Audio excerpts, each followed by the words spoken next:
What's up everyone at Mount Silver Battles, my name is AceStarThe3d. If you guys don't know me, I upload a ton of 3rd generation and I'm going to bring you guys mostly 3rd generation on this channel along with some other stuff too. And today I'm going to bring you guys an awesome battle versus my really good friend HydroMaster1. And so I know you guys will enjoy it because it was such an intense and close battle, and it's a really good battle to see if you have never seen 3rd gen before.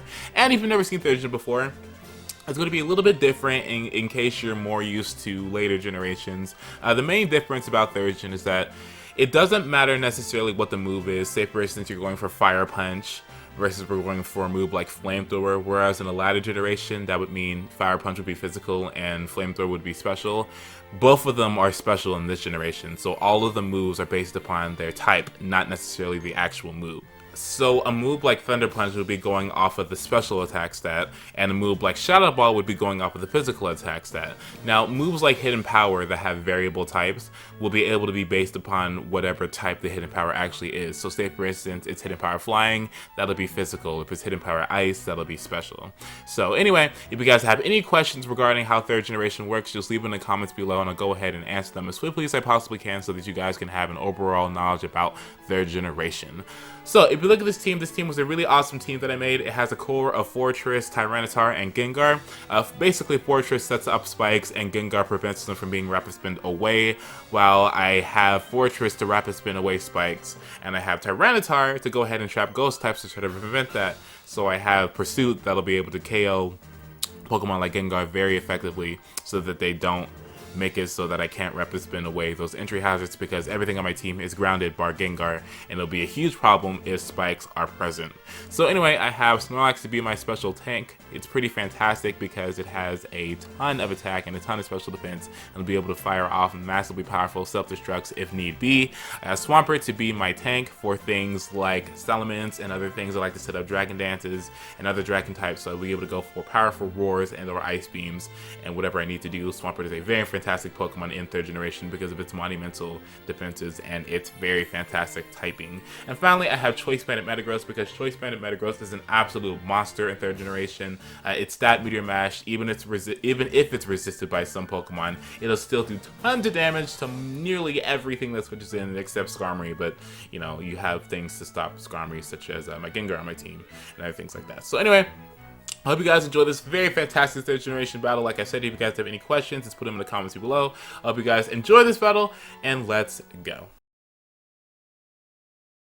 Okay, so if you hear purring in the background, that's definitely not me. That is my cat who likes to guest narrate all the time, so just forgive me for not being a cat. So anyway, he's going to lead off with a Blaziken. I'm going to lead off with my Swampert. This is, of course, the best thing for me because, I mean, it's a Blaziken. I naturally win the matchup, so I'm going to be able to get off a Surf as he goes ahead and switches out into a Salamence. So I was thinking at this point, like, okay, well, Salamence is great and nice, but it really can't do much of anything to me because I have such and that fantastic defensive bulk. I mean, like, what's gonna happen? But then he goes for a HP Grass. So I'm sitting here like, okay, that is extremely unexpected. I have not even seen that in the longest time. But it's okay because I have enough EVs to survive it, and I do go ahead and lip it, and I fire off an Ice Beam versus that Salamence, and I go ahead and take off a nice and powerful threat off of his team. So he's going to be going into his Tyranitar next, so I was thinking that this thing might have an HP Grass, because I'm sitting here like, okay, why would you switch into this thing? Because, I mean, I was already at low health, so I could have just went for a Torrent boosted Surf. So I was thinking he just had an HP Grass, but then he goes ahead and goes for an Earthquake as I switch out to my Fortress, so I'm sitting here like, okay, maybe he was just physical and thought that he could go ahead and KO me, but he wouldn't have because I have such fantastic defensive bulk, and then he would have taken a monumental amount of damage from me going for a Torrent boosted Surf. So anyway, I'm going to go into Fortress, so Fortress can take that. I tried to set up some spikes, but I couldn't because he has taunt, which is really unfortunate, but it's okay because I have an HP Bug, and a good thing, a Hidden Power Bug is stat plus super effective because now I'm going to be doing tons of damage to this Tyranitar even though I don't have any attack investment whatsoever. So he's going to be tons more inclined to switch out now because his Earthquakes, after even +1, Fortress's physical bulk is just coming through because it's not really doing that much damage at all to it. So I know at this point that he's not going to be wanting to stay in anymore. However, I don't want to be too reckless, and the only thing I can really attack with right now is Rapid Spin and Hidden Power Bug. So of course I'm just going to fire off another Hidden Power Bug as he goes ahead and switches out into his Blaziken. So this is kind of bad for me now because I realize that Blaziken is one of those Pokemon that don't have anything to switch out into and because now my Swampert is at low 0 health, I don't really have a safe switch into this thing.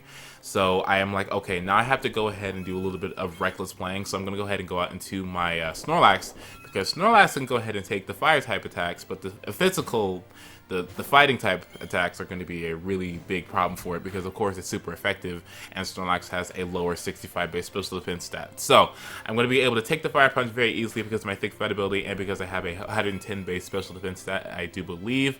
And I do believe it's going to be kind of hard for me to live that. Like, if he has the max investment into his attack, I don't think that I can live a Sky Uppercut from this thing.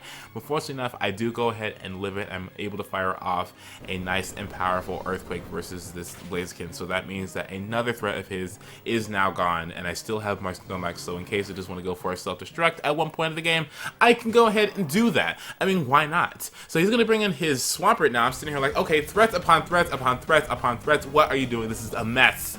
Oh my gosh. So I have a really hard time trying to take out this thing because the only thing I really have to actually do tons of damage to this thing is my Tyranitar, because Tyranitar has Hidden Power Grass specifically for Swamperts. However, I can't just bring it in because that's going to be near impossible to do, seeing as Tyranitar is weak to both of Swampert's stabs, so I have to bring it in very carefully. But he goes ahead and switches out into his Jirachi as I try to go for a Will-O-Wisp on it, because I thought at that point it would have been a lot more easier for me to just go ahead and switch into Tyranitar, and seeing that he's burned and his attack is not lowered. But anyway, I missed it the first time. I just switched onto his Jirachi. I realized how much of a threat this Jirachi could have been too. Like I said, he has threats upon threats upon threats, so I needed to get off that Will-O-Wisp on it so I have residual damage on it so that I can switch it to my own Jirachi and be able to Calm Mind Ward him. Now, I know that he's not going to be wanting to do that, because if he knows that if he Calm Mind Wards with me that he's going to lose because he's burned. So I'm going to be able to get up a nice powerful Calm Mind as that he's going to go onto a Swampert, and then I'm going to be firing off a Stab +1 Psychic, which won't be able to KO this thing, of course, but I know I can live in Earthquake because it's Jirachi, and with Jirachi having max defense and most Swamperts being defensive, they honestly can't KO Jirachis in 2 hits. As you can see, they did a ton of damage, however, that's not at the point of being able to hit KO me, so I can just go ahead and keep on going for Psychics if I wanted to, but I didn't necessarily want to do that because I wanted my Jirachi to be around because it has Wish. So I'm going to head and switch out into my Breeze, which is my Swampert. I knew that he was probably going to either stay and go for another Earthquake, which I would have been fine with because I could have lived, or he's going to switch out, and he goes ahead and switches out into his Tyranitar, which is okay with me because now I know that if he does go for something like an Earthquake, that I can go ahead and take it because of my monumental physical bulk, and I'll be able to be in torrent range too, because that'll mean that, hey, my water type attacks are literally going to be off of the charts. So anyway, he's gonna go into his Metagross. I'm like, okay, this kind of sucks because Metagross is gonna be able to fire off tons of powerful attacks versus me, and plus because I don't have any spikes up, I don't know his item, which is really bad in a situation like this. You always want to know what a Metagross's item is so that you know what to switch out into. So that's why I switched out into my Fortress, because I knew at this point it was so important for me to set up some spikes. Like, it was needed at this point. I didn't see any Rapid Spinners on his team, so I really had nothing to worry about. Anyway, for some reason I go for an a bug, and I'm sitting here like, okay. Now that I'm thinking about that in retrospect, I'm trying to think as the reason why I did that. I think it's because I wanted to see whether or not he was going to go ahead and stay in and go for another Earthquake or just go for an Agility, and he just goes ahead and doesn't even do either of those. He just switches out to a Swampert. So now I'm certain that that thing it's not Choice Band. So anyway, I'm going to get off some spikes now. This is very fantastic. My plan at this point was I'm going to be setting out some spikes. I was going to go ahead and go for an Explosion versus this Swampert, and at that point I would have had a safe switch out into either my Tyranitar or into my Jirachi, and at that point I should have been able to KO everything on his team because I have the necessary amount of moves and EV spreads and speed to outspeed everything and be able to KO it. But anyway, I'm going to be able to get off all of my layers of spikes, which is very fantastic. Now everything that's going to be switching is going to be taking 25% damage, which is always a good thing in 3rd generation. It's one of the most important things. Oh my gosh, spikes. Oh goodness, spikes literally can make or break a game in 2 seconds. If you even set up a 1-layer, spikes are just that beastly. So anyway, I was thinking he was probably going to go for a surf, which I wouldn't think it was going to do that much because I mean it's a Swampert and Swampers have lower special attack stats, plus he wasn't in torrent range. So he just goes for an Earthquake instead. I was thinking he was going to switch it up, but he didn't, so I'm okay with that though. He's at a point now I know I can take him out with an HP Grasp, so I'm going to be able to fire off a nice and powerful and super effective 4 times. His Hidden Power Grasp is going to be obliterating that Swampert out of my face, just gone. And I know that's going to be really beneficial for my team because now I don't have to worry about a gigantic Mudfish taking every single of the moves that I try to hit it with. So he is going to be going out into his Metagross, and it kind of sucks because he's faster than me, and I'm like, okay, I didn't think you'd be faster. I thought I had enough EVs to outspeed you, but then again, I didn't, and I just lost my Tyranitar, which actually was not that horrible because I still do have that Jirachi to take care of, but that thing could have just Calm Mind stalled me out because I had nothing to hit it with on the physical side besides Rock Slide, and everything else he could have just taken with Calm Mind and Wish combinations and stuff. So anyway, I'm going to go into my Jirachi. I'm going to be going for fire punches because at this point, all I was going to do was keep on trying to go for fire punches until I was at that point where I was just going to, you know, get KO'd. But then I was going to be able to go for a Wish as I switch out to my Snorlax, and then because I got KO'd in the same turn, I went for a Wish. My Snorlax will be able to get all of its health back, or most of its health. Because in this generation, it's not based upon the Pokemon's HP, it's based upon 50%. So it's anyway, I do go ahead and get the burn off on the Metagross, which I guess is kind of, it mattered to an extent, but then it didn't because I was just planning on dying anyway.